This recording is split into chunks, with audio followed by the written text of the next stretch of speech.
stage, but I don't think he particularly enjoyed the idea of people wanting a part of him in his private time. Unfortunately, the ebb of the same wave that brought success seemed to wash away whatever magic ingredients had coalesced to form New Boots and Panties. Ian didn't make another album he was happy with for almost 20 years. The next LP to be released, though, was called Do It Yourself. It wasn't a very good record. It was a mess. And the songs weren't... It's the songs, it's the lyrics, and the tunes didn't coalesce and create a bubble. I didn't want to do it anymore. I wanted to stop doing it. I wanted to go and swim, become a flower, play with my children. But I didn't do that. It's very difficult, mind you. And I didn't have either the courage or the self-belief or the hardness, I guess, you know, to stop a band that was really kicking and take a risk that I'd never see any of them again. I should have done Hit Me With Your Rhythm Stick and done a runner. Disappear, not release Do It Yourself, because it would have made no difference. In fact, it would have made a major difference to my so-called career not to release anything. But he did carry on releasing albums. Laughter, Lord Upminster, and then in 1984 with a new band called The Music Students, 2000 Weeks Holiday. He didn't like this either, as he later told Radio 2. Yeah. Whew, wowee. Oh my God. I've never actually ever played it, ever. I can't remember it. God. I knew at the time I shouldn't have been there. But I don't know what you do when you know you shouldn't be there, but what do?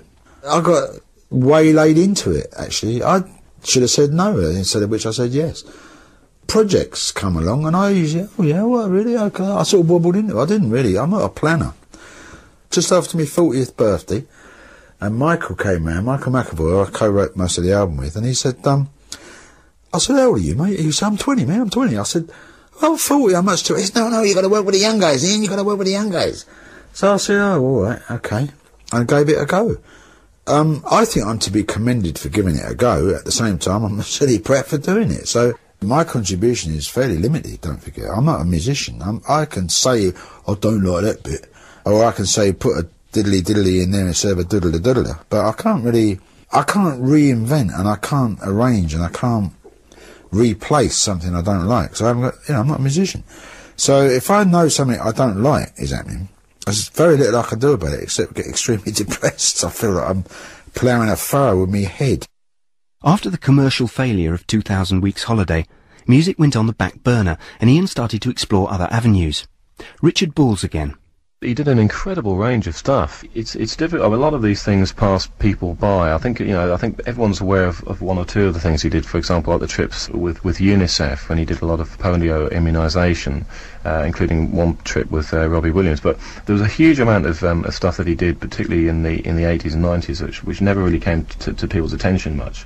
I mean, in his career, he appeared in 16 feature films, 4 stage plays, numerous television dramas. He appeared in his own musical, and really a lot of these films they came out obviously, but they never had a great deal of success, and have been forgotten as a result.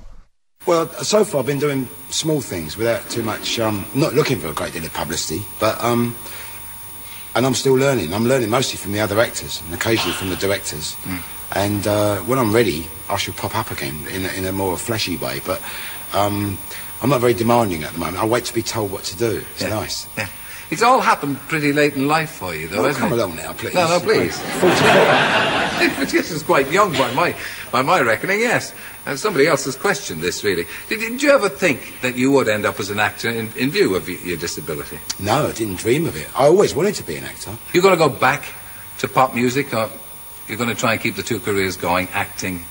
I'm still trying to write a really good song that somebody else is going to want to sing. Everything I've written so far, hit me with your... It's all down to me, isn't it? Do you know what I mean? With my... Do you know what I mean? But somebody like marvellous singer, like Jimmy Ruffin, for instance, or somebody who can really sing. But you're going to have to clean up your lyrics.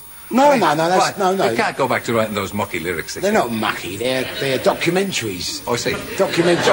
Yeah. Real. They're real, is that it? They try and be. They're a bit pretentious sometimes, but they do try and reflect a kind of an accurate image of the social conditions that purport in bigotry. Yeah. Ian interviewed on The Wogan Show in 1986. This thespian activity didn't only occur on film and in the theatre. In 1988, he was invited into the BBC studios to perform in the first radio play by the writer Hattie Naylor. The director was Hilary Norrish. Hattie Naylor had written this play called The Box for the Young Playwrights Festival, and it was an extraordinary, slightly surreal piece about a Punch and Judy couple living in a cardboard box on top of a tree. And the central character really was this narrator. And I had heard a million narrators on the radio, and they were usually rather authorial, rather grand, rather trustworthy, rather omniscient, sort of almost godlike. And I absolutely knew that that was wrong for this piece. What I wanted was a voice that you warmed to, but didn't absolutely trust, and didn't automatically recognise as being the accurate voice of the play. And I was sort of casting about in my mind for what that might be.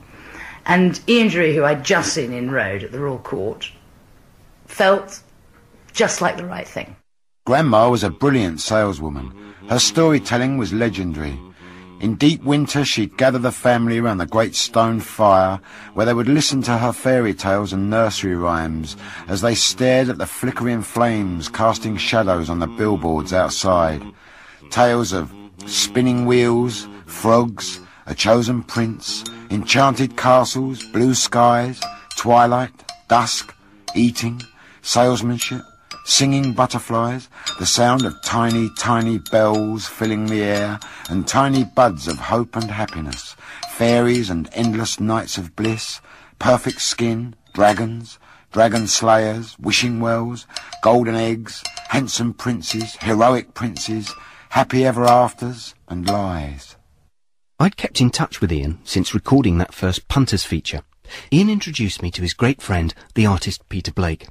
I asked him to present an edition of the programme With Great Pleasure, where he chose and introduced some of his favourite literature. Peter asked Ian to read the song Reasons to be Cheerful.